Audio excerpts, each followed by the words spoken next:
Hey, happy Tuesday. I have eggs and French toast sticks. These are so good. They're not that great for you, but all things in moderation. Yummy, yummy.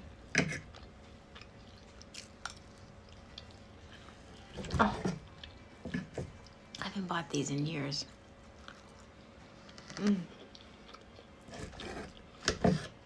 They're so good.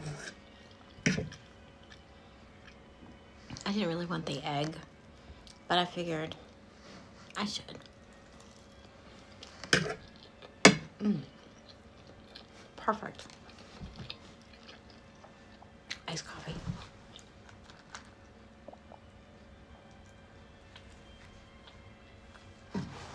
See ya. There was once a velveteen rabbit, and in the beginning he was really splendid. He was fat and bunchy, as a rabbit should be. His coat was spotted brown and white. He had real thread whiskers, and his ears were lined with pink sateen. On Christmas morning, when he sat wedged in the top of the boy's stocking with a sprig of holly between his paws, the effect was charming. There were other things in the stocking, nuts and oranges and a toy engine and chocolate almonds and a clockwork mouse. But the rabbit was quite the best of all.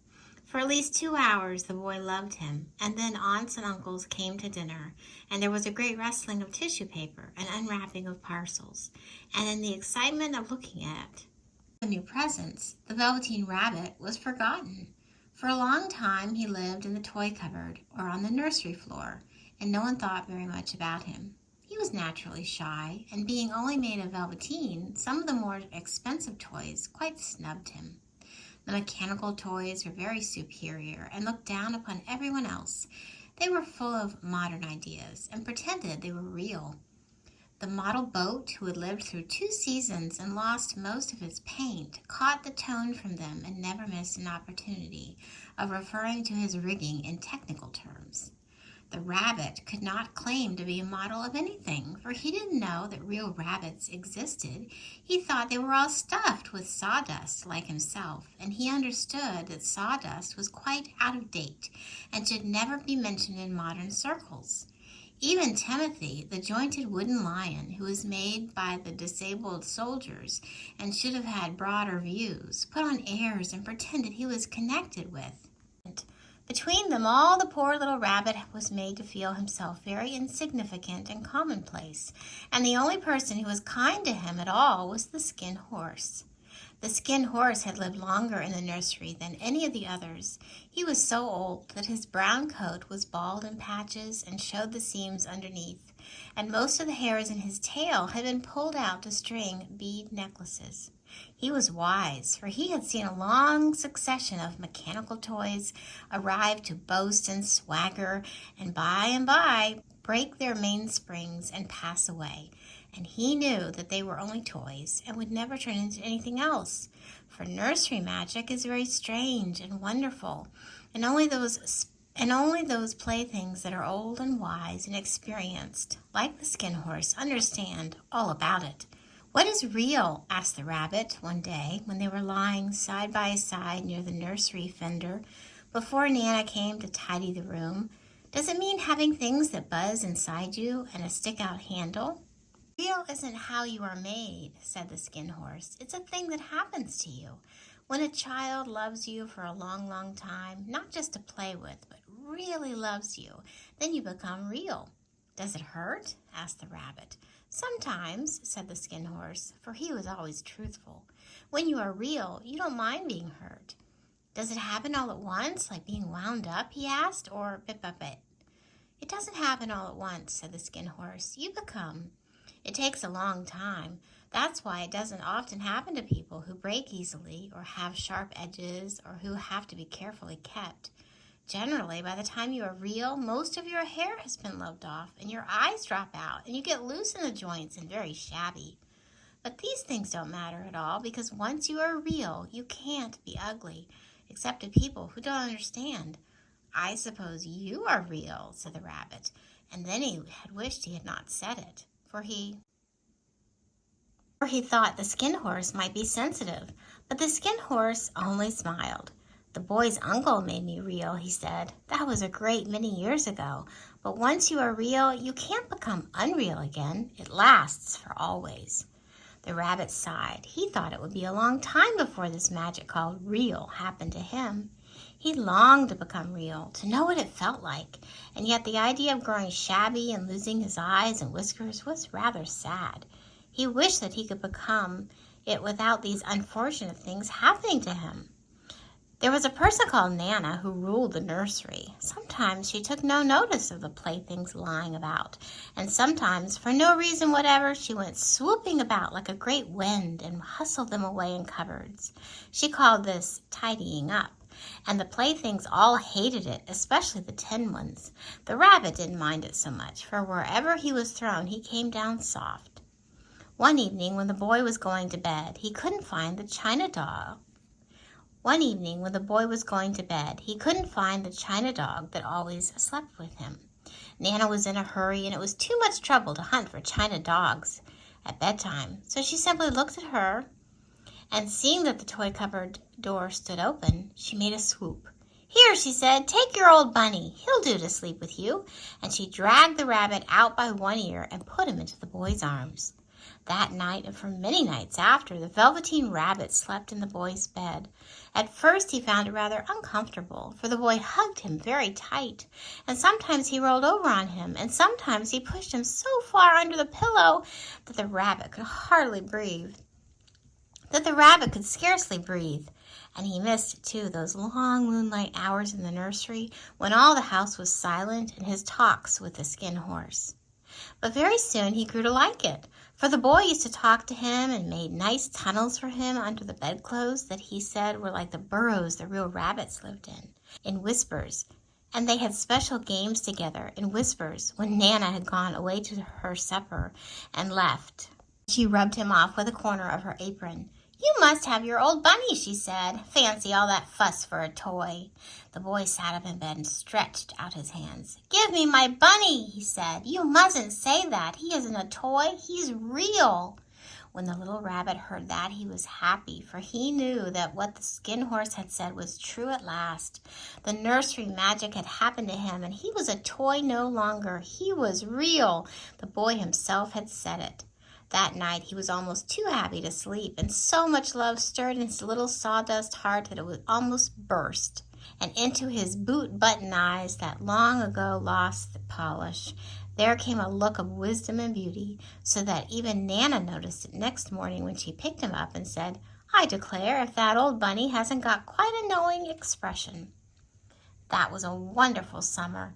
Near the house where they lived, there was a wood, and in the long June evenings, the boy liked to go there after tea to play. He took the Velveteen Rabbit with him, and before he wandered off to pick flowers or play at brigands among the trees, he always made the rabbit a little nest somewhere among the bracken, where he would be quite cozy, for he was a kind-hearted little boy, and he liked Bunny to be comfortable. One evening, while the rabbit was lying there alone, watching the ants that ran to and fro between his velvet paws in the grass, he saw two strange beings creep out of the tall bracken near him. They were rabbits like himself, but quite furry and brand new. They must have been very well made, for their seams didn't show at all, and they changed shape in a queer way when they moved. One minute they were long and thin, and the next minute fat and bunchy, instead of always staying the same like he did. Their feet padded softly on the ground, and they crept quite close to him, twitching their noses, while the rabbit stared hard to see which side the clockwork stuck out, for he knew that people who jump generally have something to wind them up. But he couldn't see it. They were evidently a new kind of rabbit altogether. They stared at him, and the little rabbit stared back, and all the time their nose twitches. "Why don't you get up and play with us?" one of them asked. "I don't feel like it," said the rabbit, for he didn't want to explain that he had no clockwork. "Ho!" said the furry rabbit. "It's as easy as anything." And he gave a big hop sideways and stood on his hind legs. "I don't believe you can," he said. "I can," said the little rabbit. "I can jump higher than anything." He meant when the boy threw him, of course, but he didn't want to say so. "Can you hop on your hind legs?" asked the furry rabbit. That was a dreadful question for the Velveteen Rabbit, for he had no hind legs at all. The back of him was made all in one piece, like a pincushion. He sat still in the bracken and hoped that the other rabbits wouldn't notice. "I don't want to," he said again. But the wild rabbits had very sharp eyes, and this one stretched out his neck and looked. "He hasn't got any hind legs," he called out. "Fancy a rabbit without any hind legs." And he began to laugh. "I have," cried the little rabbit. "I have got hind legs. I am sitting on them." "Stretch them out and show me like this," said the wild rabbit, and he began to twirl around and dance till the little rabbit got quite dizzy. "I don't like dancing," he said. "I'd rather sit still." But all the while he was longing to dance. A funny new tickly feeling ran through him, and he felt he would give anything in the world to be able to jump about like these rabbits did. The strange rabbit stopped dancing and came quite close. He came so close this time that his long whiskers brushed the Velveteen Rabbit's ear, and then he wrinkled his nose suddenly and flattened his ears and jumped backwards. "He doesn't smell right," he exclaimed. "He isn't a rabbit at all. He isn't real." "I am real," said the little rabbit. "I am real. The boy said so," and he nearly began to cry. Just then there was a sound of footsteps, and the boy ran past nearing them, and with a stamp of feet and a flash of white tails, the two strange rabbits disappeared. "Come back and play with me," called the little rabbit. "Oh, do come back. I know I am real." But there was no answer. Only the little ants ran to and fro, and the bracken swayed gently where the two strangers had passed. The Velveteen Rabbit was all alone. "Oh dear," he thought, "why did they run away like that? Why couldn't they stop and talk to me?" For a long time he lay very still, watching the bracken and hoping that they would come back, but they never returned, and presently the sun sank lower, and the little white moths fluttered about, and the boy came and carried him home. Weeks passed, and the little rabbit grew very old and shabby, but the boy loved him just as much. He loved him so hard that he loved all his whiskers off, and the pink lining to his ears turned gray, and his brown spots faded. He even began to lose his shape, and he scarcely looked like a rabbit anymore, except to the little boy. To him he was always beautiful, and that was all that the little rabbit cared about. He didn't mind how he looked to other people, because the nursery magic had made him real, and when you are real, shabbiness doesn't matter. And then one day the boy was ill. His face grew very flushed, and he talked in his sleep, and his little body was so hot that it burned the rabbit when he held him close. Strange people came and went in the nursery, and a light burned all night, and through it all the little Velveteen Rabbit lay there, hidden from sight under the bedclothes, and he never stirred, for he was afraid that if they found him, someone might take him away, and he knew that the boy needed him. It was a long, weary time, for the boy was too ill to play, and the little rabbit found it rather dull, with nothing to do all day long. But he snuggled down patiently and looked forward to the time when the boy should be well again, and they would go out in the garden amongst the flowers and the butterflies and play splendid games in the raspberry thicket like they used to. All sorts of delightful things he planned, and while the boy lay half asleep, he crept up close to the pillow and whispered them in his ear. And presently the fever turned, and the boy got better. He was able to sit up in bed and look at picture books, and while the little rabbit cuddled close at his side, and one day they let him get up and dress. It was a bright, sunny morning, and the windows stood wide open. They had carried the boy out onto the balcony, wrapped in a shawl, and the little rabbit lay tangled up among the bedclothes, thinking. The boy was going to the seaside tomorrow. Everything was arranged, and now it only remained to carry out the doctor's orders. They talked about it all while the little rabbit lay under the bedclothes with just his head peeping out and listened. The room was to be disinfected, and all the books and toys that the boy had played with in the bed must be burnt. "Hurrah!" thought the little rabbit. "Tomorrow we shall go to the seaside." For the boy had often talked of the seaside, and he wanted very much to see the big waves coming in and the tiny crabs and the sandcastles. Just then Nana caught sight of him. "How about this old bunny?" she asked. "That?" said the doctor. "Why, it's a mass of scarlet fever germs. Burn it at once." "What? Nonsense! Give him a new one. He mustn't have that any more." And so the little rabbit was put into a sack with the old picture books and a lot of rubbish, and carried out to the end of the garden behind the fowl house. That was a fine place to make a bonfire, only the gardener was too busy just then to attend to it. He had the potatoes to dig and the green peas to gather, but next morning he promised to come quick early and burn the whole lot. That night the boy slept in a different bedroom, and he had a new bunny to sleep with him. It was a splendid bunny, all white plush with red glass eyes, but the boy was too excited to care very much about it, for tomorrow he was going to the seaside, and in that itself